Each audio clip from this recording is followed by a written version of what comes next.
la biomasa, la aspiración de todos esos elementos que van a producir daño a la corta o a la larga en la vía respiratoria.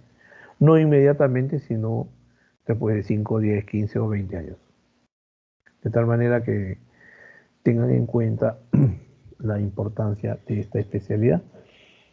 Eso por un lado, y por otro lado, cuando se gradúen de médicos, sus frijoles los van a ganar con esto. Las primeras consultas que tendrán cuando son médicos son problemas respiratorios. Entonces es básico, importante, vital, que aprendan neumología, que aprendan y manejen los conceptos de historia clínica, los conceptos de las herramientas que utiliza uno para examinar a los pacientes y sacar el máximo provecho de todos los síndromes que vamos a conversar o a describir a lo largo de estos días. ¿Ok? Bien, entonces, conforme vayamos haciendo la práctica, vamos a hacer hincapié sobre determinadas zonas, sobre todo esto de la revisión anatómica fisiológica, ¿no? Lo fundamental ya les han dicho en clase. En este segmento neumológico propiamente dicho vamos a hablar de las vías respiratorias bajas, ¿no? O sea, desde el segmento de la tráquea, ¿no? Desde la tráquea desde la carina, donde termina la tráquea y se divide en bronquio derecho y bronquio izquierdo, desde la carina hacia todo el sistema inferior. ¿Okay? La laringe, el esófago, los espacios sinusoidales, etcétera, todo eso es campo más o menos del otorrino, ¿no? Oído, nariz y garganta corresponde al otorrino. Cabeza y cuello ve lo que es orofaringe y faringe. Y nosotros desde la carina, desde la tráquea, bronquios, tráquea y carina, hacia abajo. Entonces, eso desde el punto de vista de las especialidades, pero en verdad ustedes deben conocer todo el trayecto, ¿no? Desde las fosas nasales, desde las coanas, saber qué patología pueden afectar esas zonas y comenzar a elaborar, y van a presentar signos y síntomas. Lo que quiero explicarles es que la medicina no la podemos sesgar así.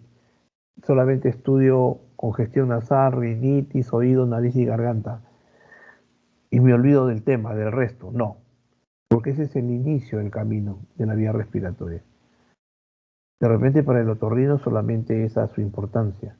A él no les interesan los problemas bronquiales, los problemas cancerígenos, los problemas asmáticos, los problemas de otra naturaleza que sucede en la vía respiratoria baja. Pero a nosotros sí, porque nosotros cogemos desde abajo. Entonces para nosotros tiene idea y hay que hacer una correlación anatómica, fisiológica y fisiopatológica de todos los eventos que van a suceder y que muchos de ellos se inician en la vía respiratoria alta. Por lo tanto, no podemos desligar, cuando uno comienza a interrogar a un paciente, los síntomas de vías respiratorias superiores. Es importante saber que un paciente puede tener congestión nasal, que tiene rinorrea, que tiene secreción por la vía nasal, que se congestiona, que tiene cefaleas, que ha tenido otitis a repetición o que en alguna oportunidad le diagnosticaron de sinusitis, etc. Eso es muy importante para el neumólogo. Es muy importante. Con eso van ustedes a hacer unidad clínica. Porque si yo tengo un paciente con un cuadro sinusoidal crónico, bacteriano, tengo un foco de infección crónico, ¿correcto? De tal manera que eso va a ser importante para lo que venga después. Bien. En la mañana seguramente han hecho una revisión respecto a la constitución de los pulmones del sistema respiratorio, ¿no es cierto? Bronquios principales, tráquea. Les pido que hagan una cosa muy sucinta de eso, ¿no? O sea, no pedimos una anatomía, digamos, como se enseñaba en los primeros años, ¿no? Descriptiva, así meramente detallada. No. Nuestra anatomía es una anatomía más topográfica y segmentaria. Y lo que necesitamos es conocer los puntos de reparo anatómicos para poder determinar elementos de valor cuando examinemos un paciente. Nos interesa saber, por ejemplo, en la vía respiratoria, qué rol juegan las clavículas, qué rol juega el esternón con todos sus elementos constitutivos, qué significa el ángulo de Lewis, qué significa y a partir de qué es y cómo nos sirve en el examen físico, la constitución de la caja torácica es fundamental, determinar si es simétrico, no es simétrico, si tiene alteraciones a nivel óseo, si tiene problemas de conformación anatómica o deformaciones anatómicas a nivel del esternón, a nivel de la columna vertebral o a nivel de las parrillas costales. Todo eso va a trastocar y va a dar un tórax de repente no normal, no simétrico, ¿no? Entonces, eso es lo que debemos observar. Para eso nos sirve la revisión esta anatómica.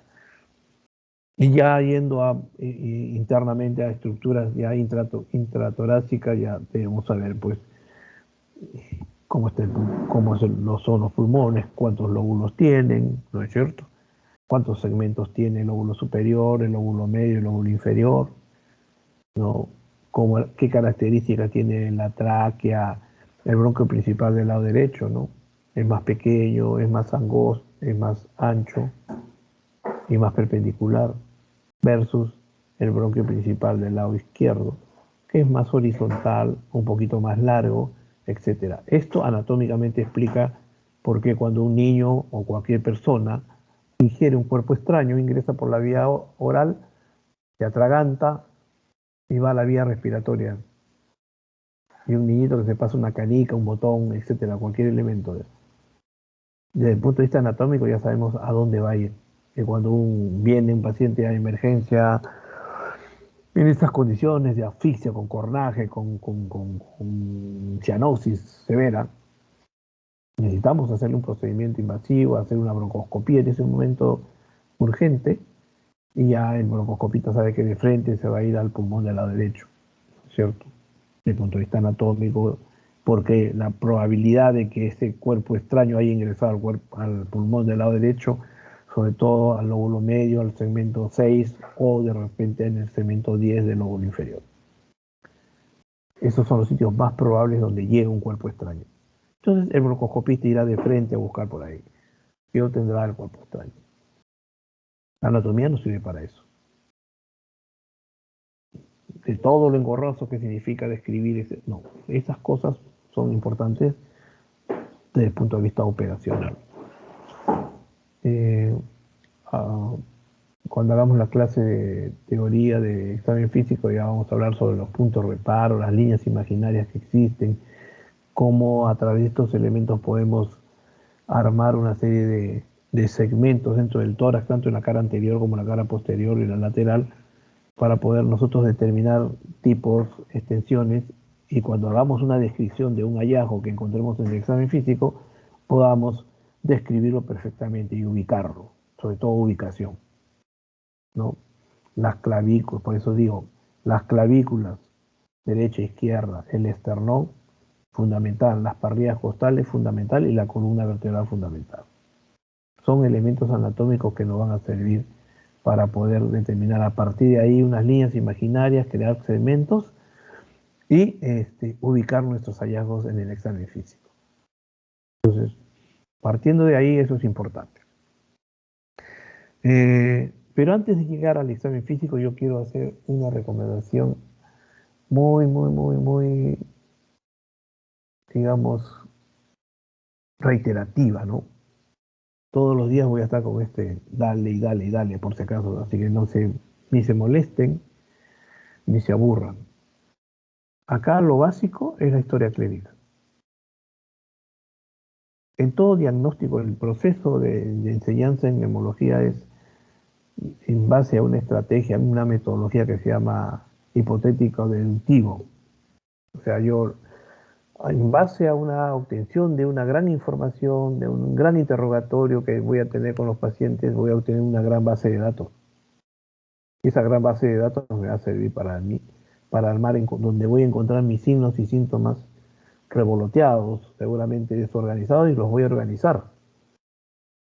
¿Qué signos y síntomas competen a este síndrome bronquial? ¿Qué signos y síntomas competen a este síndrome parenquimal? ¿Qué signos y síntomas están involucrados en un síndrome intersticial o un síndrome de tipo vascular? ¿Ok? Que son los 5 grandes síndromes que hay en el aparato respiratorio. Entonces la idea es hacer una buena interrogación, obtener una buena información, buena base de datos, armar mis esquemas con los signos y síntomas y plantear síndromes hipotéticos, obviamente, ¿no?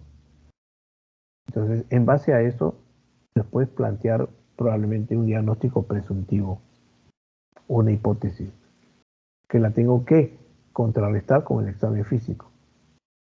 Si yo en mi anamnesis descubrí que este paciente tiene tos, tiene expectoración, tiene sangrado, qué sé yo, y pienso que todos estos síntomas los puedo agrupar, por ejemplo, en el síndrome parenquimal, yo en el examen físico tengo que entrar signos y síntomas que estén implicando al parenquima pulmonar. No voy a ir a buscar cornaje, no voy a ir a buscar sibilantes, porque ese es patrimonio de otro síndrome, de un síndrome obstructivo, bronquial.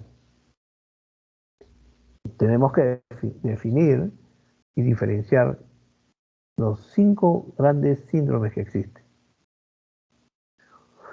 No sé si me están escuchando y están entendiendo lo que les estoy explicando. ¿Aló? Volvemos. Sí, doctor. ¿Por el momento se corta o alguien? No, Sobre todo por el ahora rato no se ha cortado. todo el rato que estaba hablando sí estaba bien, ¿eh? Sí. Hemos tenido problemas ayer, anteayer, con los alumnos del grupo anterior, porque no sé qué pasaba con la conectividad. Se cortaba, era imposible hacer la clase. Bien, entonces, Cuelga, doctor. ¿aló? Cuando son varias cámaras prendidas, se cuelgan. ¿Eso es el uno? Tenemos 3 cámaras prendidas. Rosa Soledad está apagada, no, cerró su cámara, ¿no? Es tímida. Ya pues, Rosa, Aquí estoy, doctor. creo que estás poniendo tu inyectable, ¿eh? Bueno, yo trabajo en el área de neonatología, doctor, sino que ahorita me toca Peor, atender. estás dando un biberón entonces. Sí, acá tengo justo No, verdad, admiro tu trabajo, porque en verdad trabajar y recibir información es bien complicado, recibir una clase. Pero bueno, vamos a ver. Entonces hablábamos de que la historia clínica es fundamental. En el diagnóstico el 70% está basado en una buena historia clínica. estoy en el curso. ¿Qué? Y Hay la que historia clínica, resaltarlo y ponerlo bonito.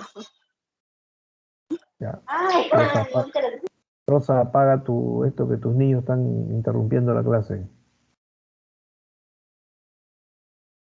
Ya, ok. Me decía que la historia clínica,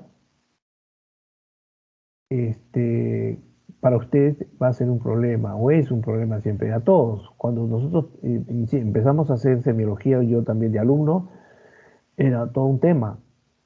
Nos parecía una cosa muy, no engorrosa, sino un poco complicada. Pero en verdad no es complicado. Uno tiene un poco de temor al inicio porque tiene que conversar con muchas personas de diferentes calidades, de diferentes características, de diferentes razas, de diferentes conocimientos, ¿no? Voy a hablar desde una persona analfabeta hasta una persona con estudios limitados, primarios. Voy a hablar con una persona de nivel superior, con un profesional, etcétera. Entonces lo primero que yo tengo que aprender es ubicación, ubicarme, con quién converso, a quién le voy a preguntar, a quién le voy a interrogar y cuál es el lenguaje que tengo que utilizar. No es lo mismo hablar con un profesional o un ingeniero o qué sé yo, lo que sea, que tiene un nivel de intelecto rápido y que ustedes van a hacer una historia rapidísima en 5 minutos. Porque el paciente va a abrir y él mismo va a empezar a contar todas sus dolencias, sus síntomas, sus signos. Y simplemente ustedes van a escuchar, tomar nota y preguntar algunas cosas adicionales. Y eso es muy fácil. Pero cuando encuentren un paciente analfabeto o una viejita que habla quechua en el hospital, ahí los quiero ver. ¿Cómo hacen la historia clínica? ¿No? A pesar de que este gobierno promueve ahora y todo el mundo está con la onda del quechua ahora, va a ser difícil todavía que lo aprendan, muchos de nosotros, pero ese es un problema. Entonces, uno tiene que ingeniársela, ¿no? Y cuando uno se enfrenta a ese problema, ¿qué es lo que tiene que hacer? Si está en el hospital, bueno, de repente un técnico, una vecina, otra compañera de otra señora que está ahí de paciente, sabe quechua, utilizar a esas personas para que le ayuden en la traducción, etcétera, ¿no? Ya es cuestión de ingenio, cómo se las arregla cada uno. Antiguamente era así. Lo ideal es que aprendamos, ¿no? Un poco. El Colegio Médico ha sacado hace una semana una historia clínica en quechua, que es importante. Búsquenla, porque les va a servir mucho cuando hagan su internada o su serum. Bájensela. Ahí, desde el punto de vista respiratorio, le va a preguntar, está en español y está en quechua. Ustedes repiten la misma pregunta. Señora, ¿dónde le duele? ¿Cuándo empezó los síntomas? ¿Cómo se dice todo? ¿Cómo se dice todo? Así que les recomiendo que revisen eso. Y eso les servirá también en su internado, ¿no? Cuando se encuentren con un paciente. Bien, entonces el primer problema es ubicarnos. Frente a qué paciente nos estamos enfrentando y frente a qué paciente tenemos la obligación de obtener información. Segundo lugar, ubicación. Segundo, la relación médico-paciente. Fundamental. Cuando ustedes vayan a hacer una historia a un paciente, no se les vaya a ocurrir, si Ángel le toca un paciente de 60 años, o una señora de 70, 60 años, venir y decirle, hola señora, ¿cómo estás? ¿Cómo estás, mamita? ¿Cómo te va? Sí. A ver, vamos a preguntarte, vamos a hacer una historia, te voy a hacer una serie de preguntas, sin conocer quién es, cómo es, ni su nombre, ni su grado de instrucción. Si es una paciente con grado de instrucción superior, primero que te va a mirar de arriba abajo y te va a decir, bueno, ¿y este caballerito quién es? ¿Qué confianzas tiene para tutearme? O te toca un paciente de edad conservador, muy conservador, que papito o Juanito o señor o seño, como dicen ahora los chicos, seño, seña, señor. Todos esos lenguajes al tacho. El médico tiene otro tipo de lenguaje. La presentación es importante. La actitud del estudiante, hasta de estudiante. ¿Eh? Yo no le digo que se lo van a exigir cuando sean internos, pero uno de estudiante ya tiene que tener esa actitud. Presentación, bien vestido, bien al mandil, bien peinado, bien aseado, con las uñas recortadas, porque a la hora que va a hacer la percusión, tremendas uñotas y negras que van a golpear el pobre espalda o toras del paciente o el abdomen del paciente. O sea, el médico tiene que ser pulcro, un anís, de tal manera que cuando nosotros vayamos a interactuar con los pacientes, tengamos pues una situación de liderazgo, de que el paciente confíe y se abre con ustedes. La relación médico-paciente es fundamental. Si el paciente no logra conectarse con ustedes o ustedes no logran conectarse con el paciente, están fritos. ¿No? Están fritos. Va a ser una pésima historia, va a ser una relación médico-paciente pésima, el paciente no va a confiar en ustedes, no se va a abrir, no les va a contar todo. Y es más, de repente ustedes también, por su parte, como eh, la generación actual es muy facilista, y dice, bueno, no quiere, pues ahí lo deja, ¿no? A eso me refiero. El único perjudicado es el paciente, obviamente, ¿no? Pero estas recomendaciones que les estoy dando son realidades que se dan. Entonces, la actitud del médico tiene que tener esas características, vuelvo a repetir. Es entrar a cualquier lugar, el saludo correspondiente, el buenos días. Yo tengo internos que han sido estudiantes como ustedes a veces. Terminan su cuarto, etcétera, en el hospital y ya eran de internos. Estábamos sentados en el comedor, les cuento anécdotas, ¿ah? En el comedor del hospital, se sientan ahí, te miran y ni siquiera, hola, mi doctor, ¿cómo está? Y eso es una actitud un poco, bueno, ya no sé cómo catalogarla, pero en mi época nosotros, cuando éramos internos, a todos los médicos mayores, quien sea, haya sido nuestro profesor o no haya sido, doctor, buenos días, sí. Y los colegas hablaban, te contestaban los profesores perfectamente bien, y se entablaba de repente una relación en el comedor amical. Pero lo que estoy observando últimamente es que eso no sucede. Alumnos que han sido nuestros alumnos, cuando estás en la calle, ni te conocen.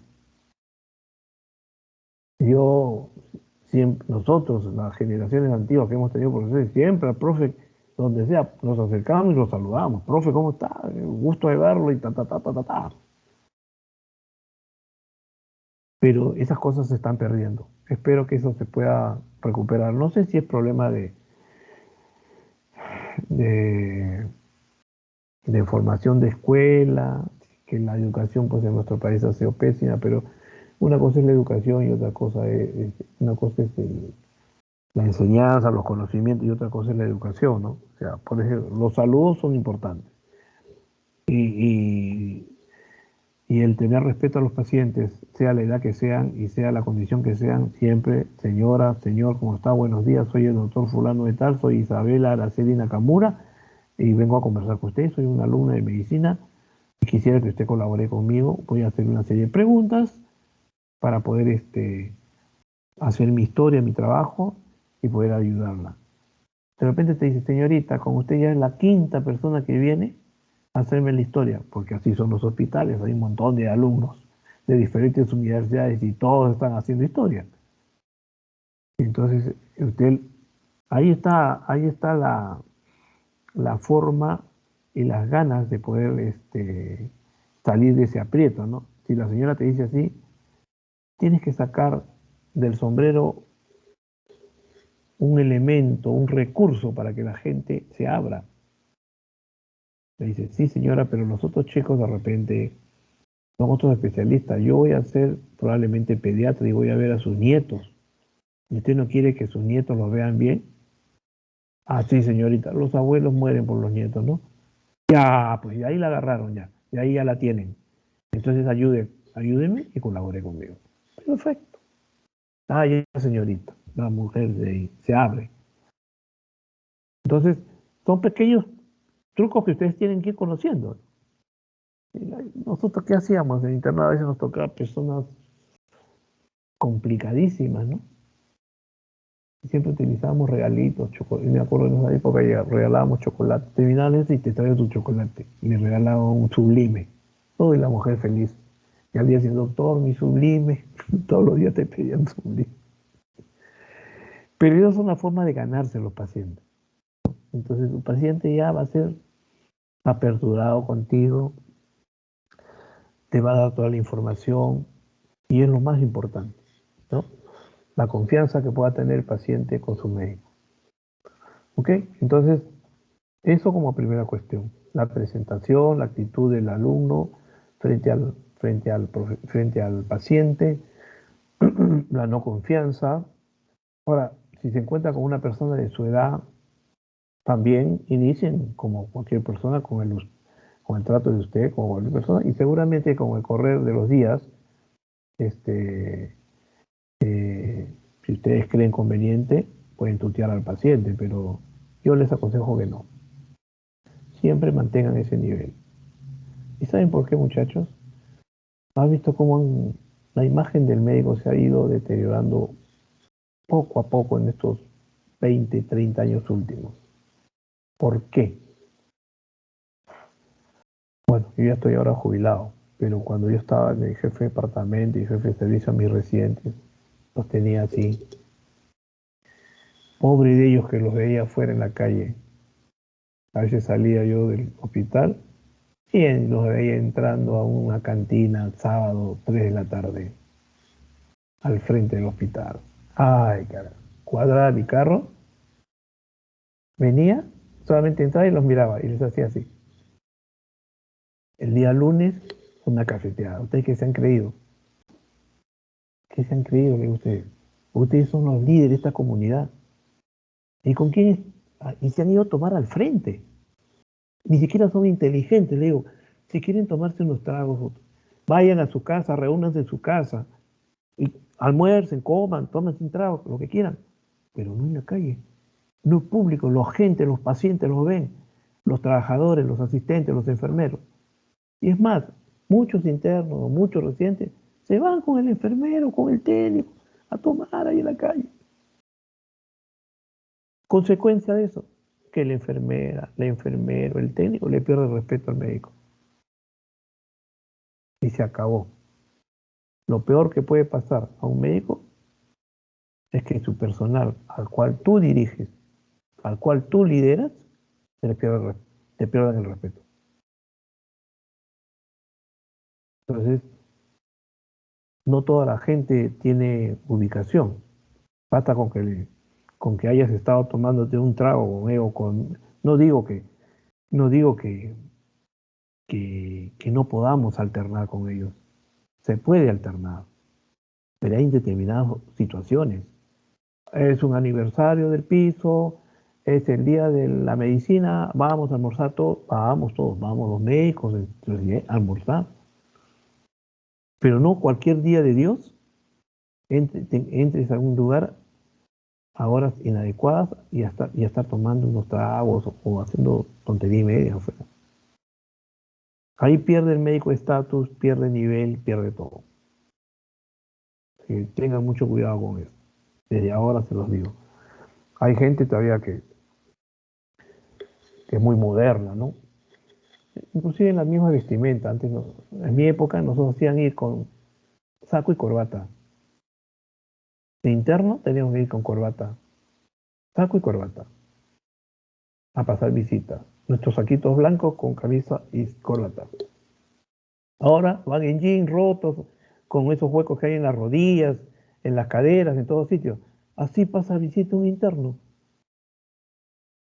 Es inconcebible, pues eso. Por eso es que el estatus del médico se ha deteriorado. Ya nadie lo respeta, llegan a la emergencia, la gente llevando a sus pacientes casi muertos, los dejan en la... Entran a la emergencia y le dicen, doctor, haga algo por mi paciente, se está muriendo.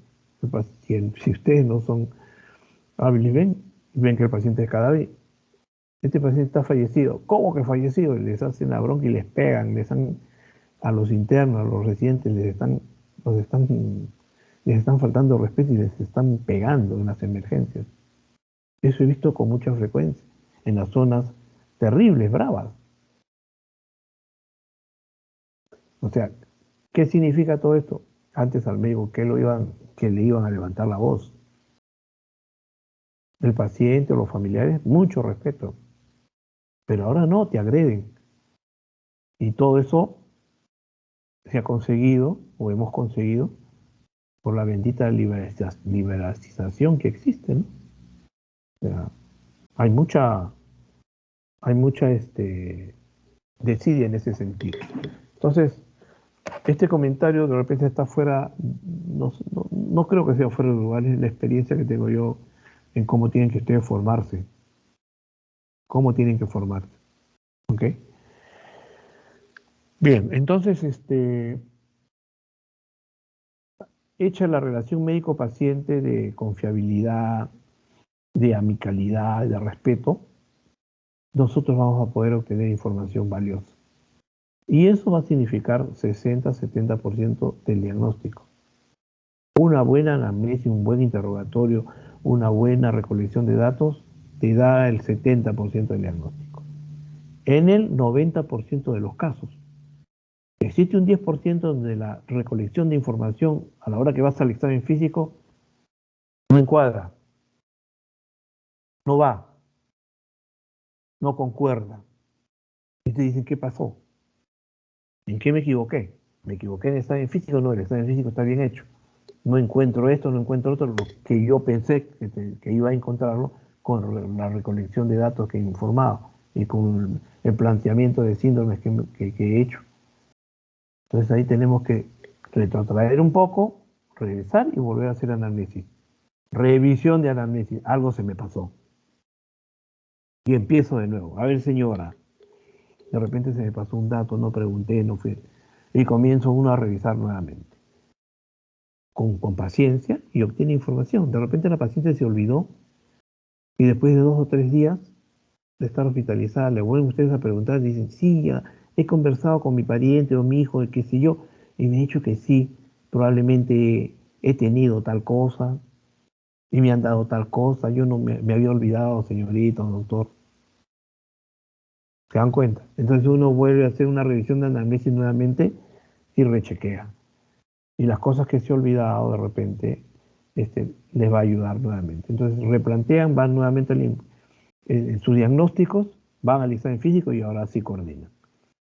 Pero aún así, existen casos que replanteando y revisando nuevamente, haciendo nuevamente el análisis, la cosa no va con el examen físico. Ese es el 10% de casos clínicos que son sujetos a una presentación de caso clínico, un caso raro, un caso muy, uno en 1000, ¿no? Que no es frecuente estadísticamente, no es frecuente, un caso digno de una discusión clínica. Y en la discusión clínica se hace la revisión ordenada, académica, de todas las causas que pueden llevar a ese diagnóstico y todas las causas, y entonces se aprovecha y se hace las interconsultas a diferentes especialistas, ¿no? Porque es un problema tan complejo y tan difícil de diagnosticar en estos momentos que requiere pues la opinión del cardiólogo, del internista, del neumólogo, del radiólogo, o del laboratorista, por último, etcétera, ¿no? Y se confluye una serie de especialistas para discutir el caso y opinión de cada uno. Al final se llega a un consenso. El que discute el caso clínico se vale de la opinión de todos los especialistas para poder al final dar un diagnóstico. Y al final, de repente yo puedo equivocarme, hago mi discusión clínica y me equivoco y no estoy dentro de la realidad, porque siempre voy a discutir el caso en base a la frecuencia de las patologías. Entonces, por frecuencia yo digo, primera posibilidad, tal cosa, segunda, tercera y cuarta, quinta más alejada. ¿Quién da al final el diagnóstico? El anatomopatólogo. A ver, patólogo, el paciente fue un caso de muerte y complicaciones, el patólogo da la revisión y de verdad es la 8ª o 10ª causa de la que está en la literatura escrita. No es ni la primera, ni la segunda, ni la tercera. O sea, casos rarísimos. ¿Ok? Ese es un 10% dentro de la patología en general. Pero el 90% es causa y efecto. El 90% es buena historia clínica, un examen que hace un buen correlato con la historia clínica y tenemos el diagnóstico.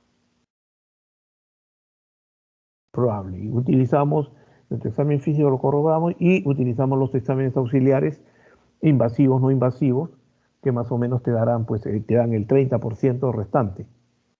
Confirman tu presunción diagnóstica. ¿Ok? Entonces, ya tenemos un diagnóstico final.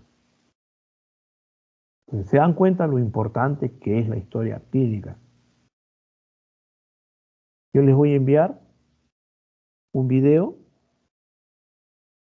que de la mano los va a llevar. Es un video que he estado revisando ahí en YouTube. Es uno de los, a mi criterio, creo que es uno de los más importantes, pero bien hechecito. Hay una guía. En medicina hay N guías. Esta guía que he estado revisando me parece bastante buena, bien trabajada, y también un video de examen físico. Después que haga yo las clases de examen físico les voy a enviar para que le den 1000 revisadas. 1, 2, 3, 4 veces. Así como cuando quieren aprenderse una canción y le dan 50 veces, igual. ¿Ok? Y con eso les va a ser de mucha ayuda. De tal manera que háganlo, por favor, porque el grupo anterior me dijo que lo iba a hacer y al final nada que ver.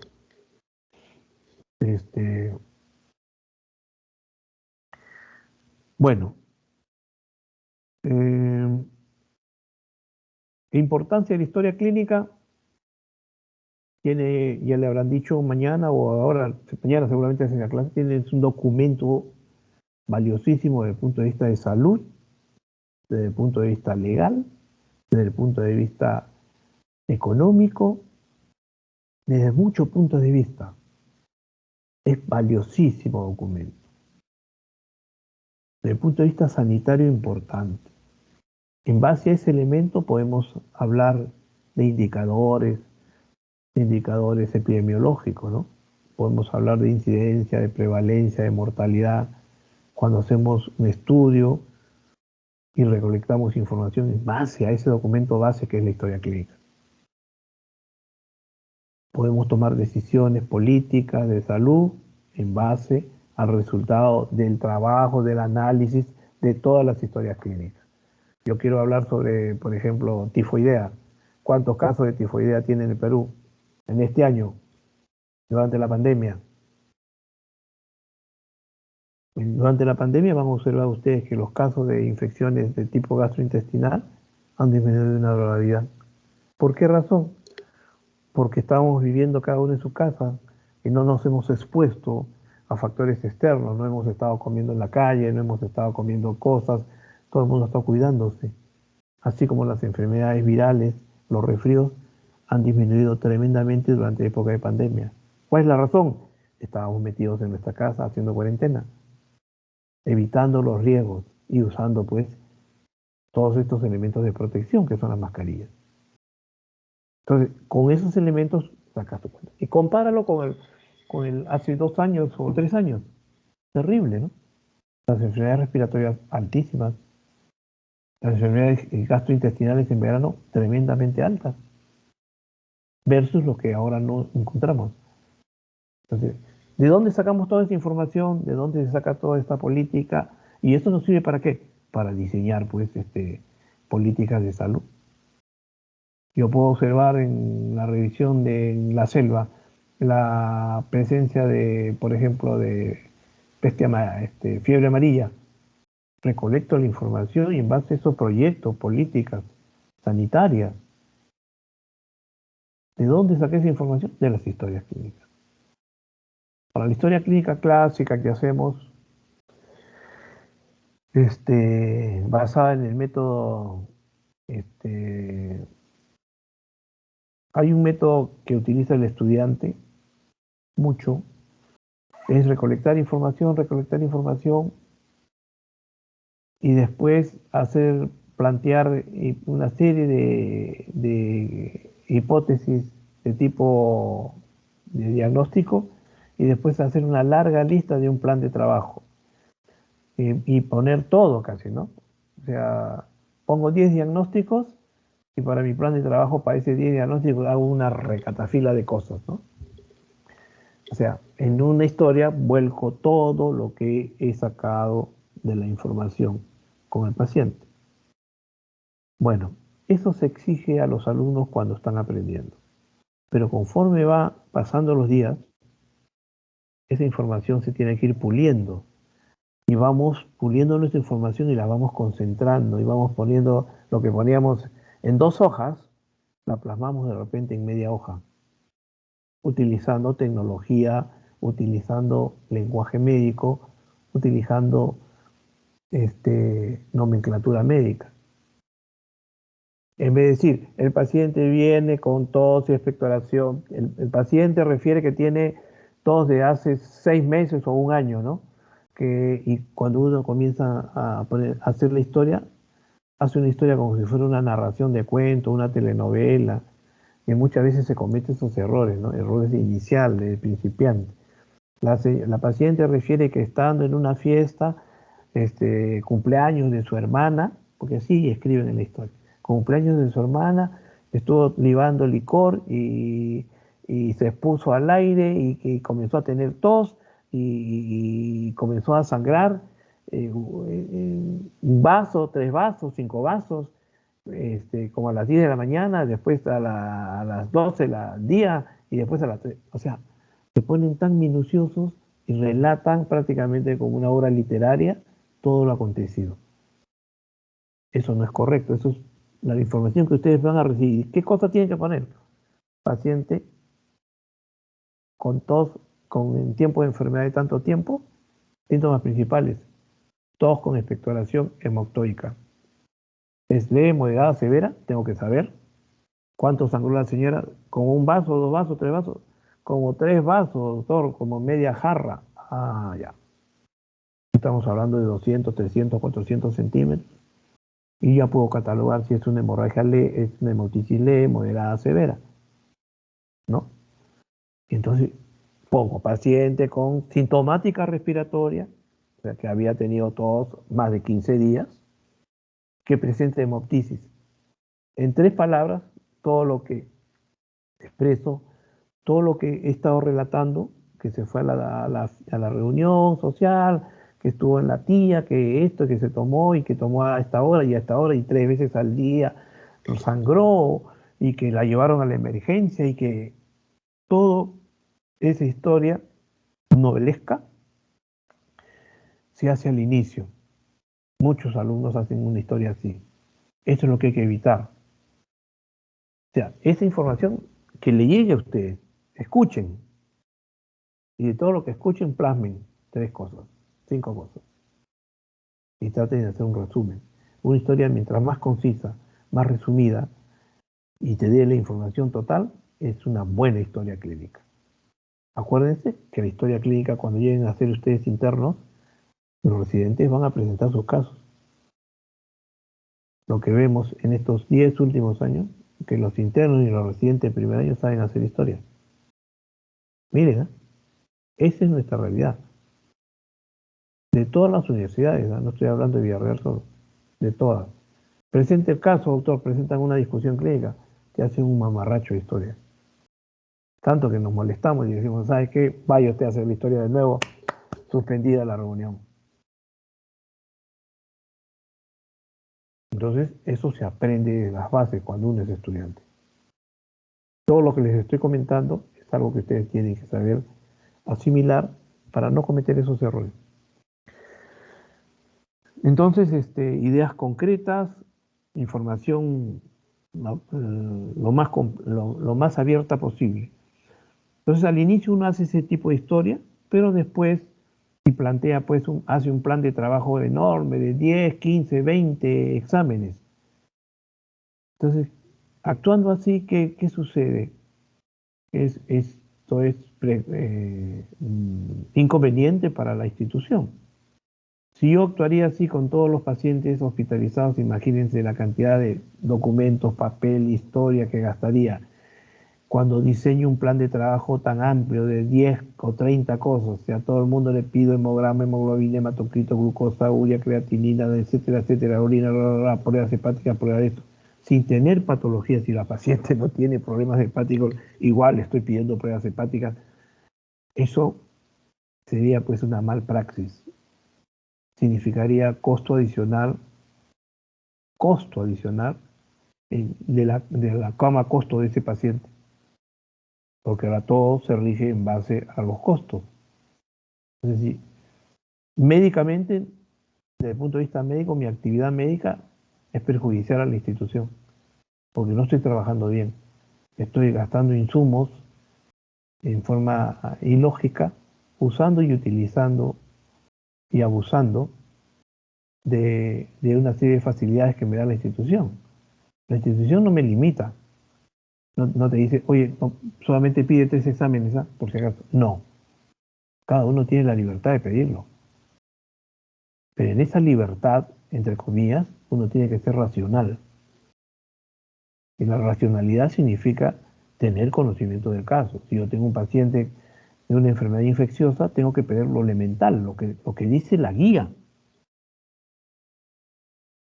Toda enfermedad tiene una guía en cualquier libro, en cualquier institución, hay guías de manejo y qué análisis y qué exámenes se tienen que pedir, que son los más importantes.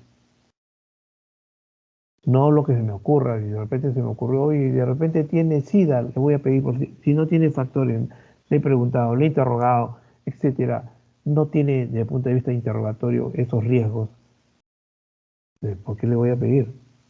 Y es más, para pedirla tengo que pedir consentimiento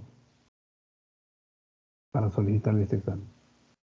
Por lo tanto, tenemos que ser coherentes cuando solicitemos los exámenes. Bien, entonces, historia clínica, documento importante, historia clínica, documento de varios aspectos, historia clínica que nos va a dar el 70% del diagnóstico, y si uno hace una buena historia, tiene un diagnóstico casi probable. Bueno, entremos a la historia clínica. Vamos a examinar la parte de... No tengo la historia clínica que les mandan en la universidad, pero vamos a hablar sobre filiación. A ver, nombres y apellidos. ¿Por qué crees saber, Ángel, que es importante los nombres en una historia clínica? Nombre, DNI, esas cosas. Bueno, yo creo que es más que todo para identificar, ¿no? Para tener una constatación de qué persona está entrando. Y el DNI puede ser para ver los registros que pueda tener el paciente, ¿no? En otros hospitales. Claro.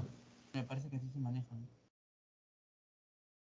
A ver, porque hay lugares donde tú vas a una clínica privada, vas, por ejemplo, al hospital donde trabaja Rosa Muñoz, y te abres una historia y te van a poner tu nombrecito, ¿no? Isabel Araceli Nakamura, y te abren una historia nueva y te ponen el 000-725, qué sé yo.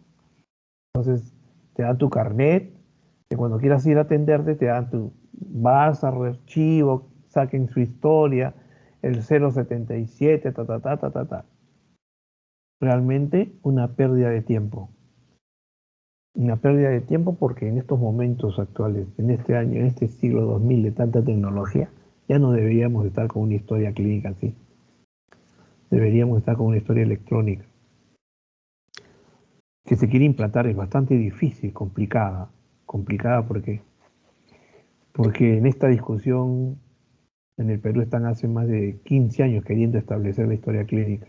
En el Seguro Social están en partes, usan algunos modelos, pero lo ideal sería hacer una historia clínica basada en el DNI, obviamente, y que sea un documento universal. Si tú estás en el Seguro Social, puedas acceder ahí, y si ya te has atendido anteriormente en una clínica privada con tu mismo DNI, tienen una historia clínica. Y esa historia clínica, tú acceder por algún tipo de programa y la puedas ingresar, la puedas ver en el Seguro Social, en el MINSA, en las Fuerzas Armadas, en donde quieras atenderte. Simplemente jalar esa historia, entrar y uno revisar. Lo ideal, eso es lo ideal. Y acabaríamos de archivos, acabaríamos de tantas cosas que existen en todos los hospitales que hacen que se burocratice todo, ¿no? Que la atención sea lenta, que las citas sean largas, es decir, todo un caos. ¿Sabes? Pero en eso están las autoridades del Ministerio de Salud y en ese afán están muchos informáticos, ¿no? Dedicados a esto, pero me parece que hay muchos intereses que no quieren plasmar esta idea que es básica, importante. En otros países funciona perfectamente bien, ¿no? Pero eso es lo ideal. Entonces, ¿por qué nombre, apellidos, DNI? El DNI sobre todo porque sería tu número de historia clínica, la puedes llevar a donde quieras. Tu historia clínica es tuya, es de Ángel. Si me voy a las Fuerzas Armadas y decido asimilarme, cuando yo me atienda ahí con el grado de capitán, mi historia ipso facto que me han atendido en el MISA va para allá, o aparece en la pantalla. Cada uno va adicionando de acuerdo a los pasos donde han atendido desde el punto de vista de edad, así ha ido atendiendo la información. Entonces tenemos un documento único del paciente. Ojalá que lleguen esos tiempos, ojalá que ustedes lo puedan ver. Yo creo que yo por lo menos difícil que lo vea, pero ustedes de repente lo van a ver. Entonces la historia, la afiliación es importante, nombre, apellidos, DNI, importante. Y importante sobre todo por la parte legal. Si el paciente sale de alta, si el paciente fallece, tiene que tener un documento. La alumna Rosa Soledad Muñoz sabe lo importante para una enfermera es tener la información y el DNI de un paciente. Si un paciente ingresa sin DNI, está muerto. El problema que se suscita desde el punto de vista administrativo, tremendo. Más si fallece, no tiene DNI, es un NN. Entonces, básico, importante la identificación del paciente. El sexo, ¿será importante el sexo, Isabela?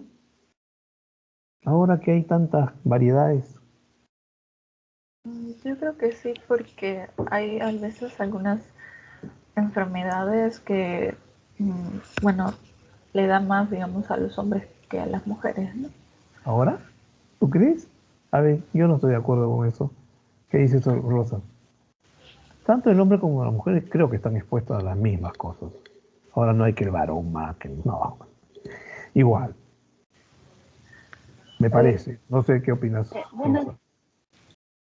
sí, bueno, es una parte de la identificación también de la persona, ¿no?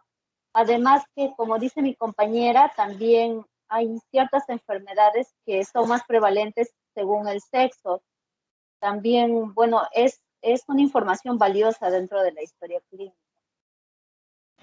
Claro, pero con toda esta controversia y con todas estas leyes que se están dando de los terceros, del tercer sexo, de la igualdad, de la, de la ley de, ¿cómo se llama esta bendita? De género, y toda esa historia que se está dando, en verdad, va a traer muchos problemas desde el punto de vista médico. Si tienes un paciente que llega a la consulta transformada de mujer, y tú sabes que la miras y sabes que es un hombre, y viene con nombre de mujer. Desde el punto de vista de DNI tiene nombre de hombre, de varón. Pero a ella no le gusta que lo llamen como varón, le gusta que lo llamen como el nombre que ha adquirido desde el punto de vista femenino. Ese es un problema legal. Hay médicos que dicen, oye, tu documento dice que tú eres Juan Pérez, y tú quieres que te diga Juanita. Te denuncian por agresión, por no, por al, al médico por haber no respetar el género y N cosas, ¿no? O sea, por eso estas cosas ahorita el mundo está un poco al revés. Por eso cuando digo yo sexo ya me río porque antes nosotros pensábamos desde el punto de vista médico y científico siempre hay varón y mujer, punto, ¿no? Ahora hay de todo. Entonces, y cada uno defiende pues su posición a rabiar. Entonces, en eso hay que tener mucho cuidado cuando ustedes interrogan a sus pacientes. Ese es otro factor que puede romper la relación médico-paciente. Entonces, mucho tino, mucha observación.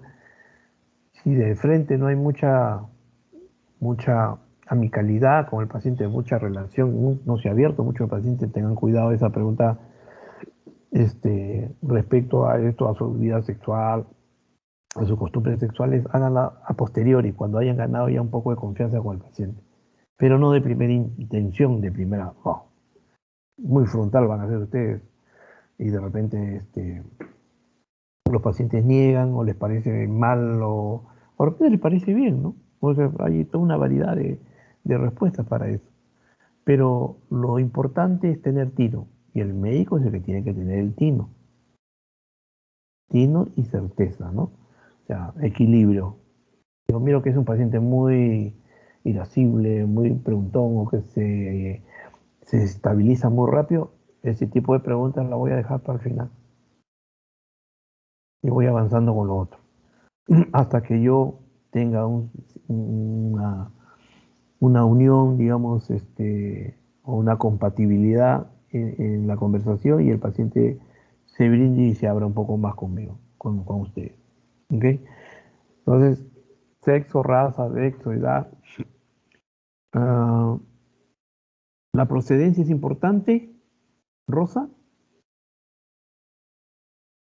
Sí, doctor, es importante, ya que, por ejemplo, hay zonas donde hay más prevalencia de algunas enfermedades. Por ejemplo, en el caso de las enfermedades que hay en la selva, ¿no? Por ejemplo, las que son por picaduras de mosquitos, que son típicas de la zona tropical, por ejemplo. Si vemos un paciente que de repente está con por ejemplo, una leishmaniasis, ¿no? Y nos dice que pertenece a una zona endémica, entonces eso puede ser de gran ayuda para establecer un diagnóstico posible, ¿no? Claro, eso es importante, la procedencia, ¿no? Hay zonas endémicas de enfermedades en el país, sobre todo en la zona tropical. En los países tropicales hay muchas enfermedades infectocontagiosas que se pueden diagnosticar fácilmente, ¿no? También es importante determinar si un paciente procede de la sierra, de la selva o de la costa, ¿no? Un paciente que procede y toda su vida ha vivido en la zona de la sierra, en altura, es un paciente especial, que va a tener características físicas especiales, con formación anatómica especial, ¿no? Es un paciente desde el punto de vista respiratorio importante, porque es un paciente que va a tener su frecuencia respiratoria siempre va a estar lenta, ¿no? No va a haber una taquimia, va a haber una bradimia en esos pacientes y eso es normal. Esos corredores de fondo que existen y que ganan premios en todos los lugares son de zona de altura y tienen una digamos, un examen respiratorio diferente a uno de la costa, completamente diferente, desde la conformación anatómica. Son pacientes más retenedores, de repente están acostumbrados a trabajar a una concentración baja de oxígeno en altura. Y entonces serán policitémicos, respirarán más lentos, etcétera, ¿no? Y están acostumbrados a trabajar con concentraciones bajas. Por ejemplo, ahora, si ustedes ven un paciente en el Cusco, en zona de altura, con coronavirus, por ejemplo, y si ustedes comienzan a saturar a un paciente y lo van a encontrar que tiene 90, 89 y lo van a decir, este se está muriendo, mándenlo hospitalícenlo, mándenlo a UCI, busquen una UCI. Error. Esto lo podemos hacer acá en Lima. En Lima, un paciente que está con una saturación debajo de 95, ya es un paciente complicadito, 90, 80, ni que se diga, ¿no? Tiene que estar en UCI. Pero en la altura no. La gente de la altura tolera 90, tranquilo, no pasa nada. Entonces, los criterios son diferentes, ¿no? Y la procedencia de donde vienen los pacientes, obviamente igual. No es lo mismo el comportamiento de un americano, de un canadiense versus un latino, frente a un agresor que es un proceso, una bacteria, por ejemplo, una salmonela. Un gringo viene acá, come un ceviche o come cualquier cosa bien hecha y va a tener un problema diarreico tremendo y se va a enfermar y va a ir a hospitalizarse. Nosotros estamos acostumbrados a ese tipo de condimentos, comidas, etcétera, y lo toleramos, hemos desarrollado nuestras defensas. Pero aquella persona que no vive en nuestro medio está sujeta a que pueda, pues, desestabilizarse rápidamente, ¿no? Entonces, eso es importante, sí. Cuando uno, ¿de dónde procede? ¿De dónde procede? Acabo de llegar del extranjero, estaba en la India. Importante ese dato, importante, para lo que pueda venir en la historia. Entonces ya paren la orejita, este no es de los comunes los que nos vemos acá normalmente, es un paciente que viene de otro sitio, o que viene de la sierra, o que viene de la selva, etc. Siempre preguntar el tiempo de permanencia en Lima. Si es un paciente que lo están viendo acá, ¿cuánto tiempo tiene en Lima? Fundamental. No es lo mismo estar 2 meses, un mes, que ya está establecido 10, 15 años. Ya eso, por más de que sea de la selva, pero ya tiene acá 15 años, ya está acriollado, ya es costeño. Ya sus usos y costumbres han cambiado y obviamente ya no se va a comportar. Pero aquel paciente que es itinerante, que está aquí, que va y viene constantemente, esos son los pacientes que hay que tener ese objetivo de preguntar bien en qué momento de su tiempo de enfermedad estuvo en tal o cual sitio. Un paciente que está haciendo esto y se va a la sierra de vacaciones, o uno de la costa que se va de vacaciones de paseo a la selva y se va a, a las islas y se mete ahí a hacer un poco de turismo de, de, de acción, ¿cómo se llama este tipo de turismo? A conocer y se mete a la cueva de las lechuzas, por ejemplo, por Huánuco, por esas zonas. Bonito desde el punto de vista, pero en las cuevas de las lechuzas hay un montón de excremento de aves. Uno aspira y se está metiendo y se está inyectando a la vía inhalatoria cualquier cantidad de hongos, ¿no? Y entonces viene el paciente 3, 4 días, 4 semanas, 4 meses, 3 meses, viene con tos, expectoración y sangra. Y hace tos con rasgos hematoidicos. Nosotros, que no estamos bien instruidos, no hemos hecho una buena historia. Ese dato, sobre todo, de dónde ha estado hace 2 o 3 meses, nos va a llevar a error. Entonces vamos a pensar, paciente con todos estos, ¿qué es lo primero que piensa un estudiante o la gente acá? Tuberculosis. Ahí lo manejan como tuberculosis, investigan como tuberculosis, pacientes, familiares, etcétera, no. Y le dicen, señor, usted tiene tuberculosis, hasta se trompean con el paciente, por decirle, usted tiene TB, porque tiene una imagen acá en el pulmón y ha botado sangre.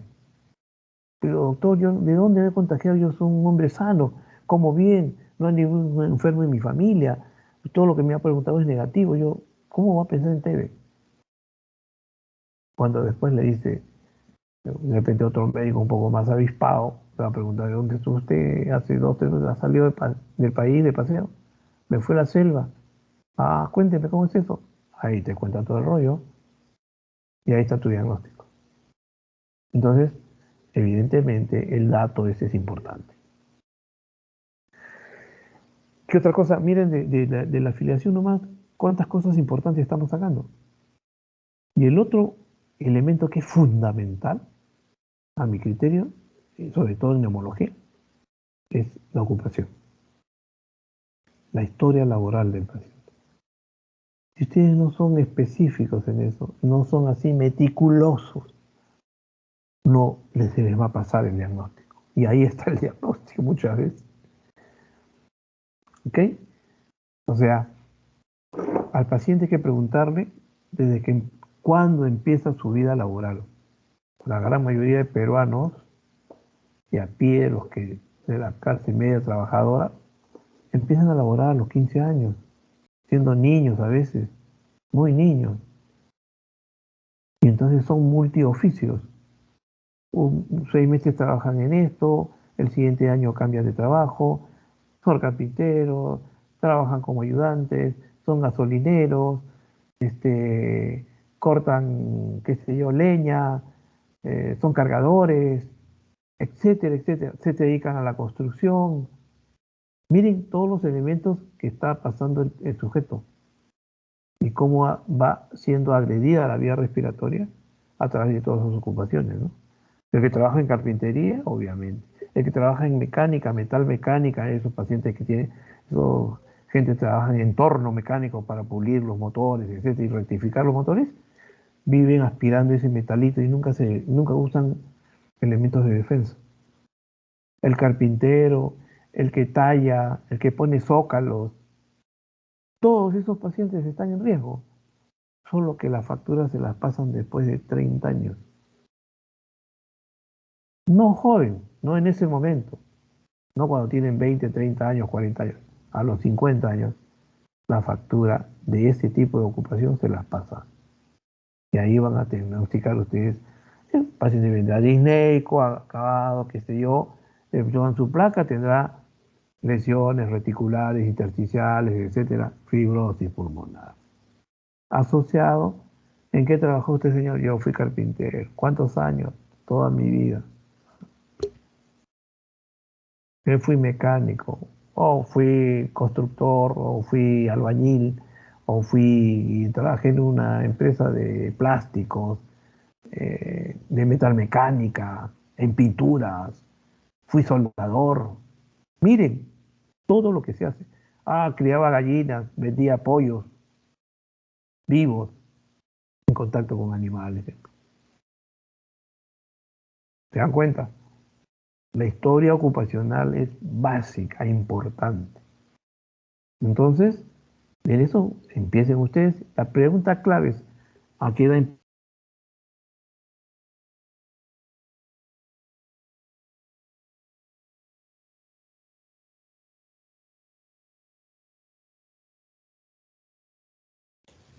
Doctor,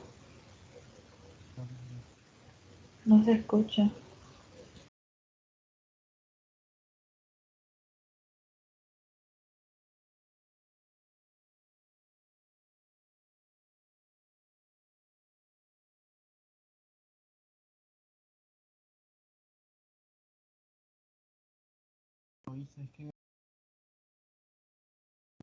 Doctor, ¿me escucha?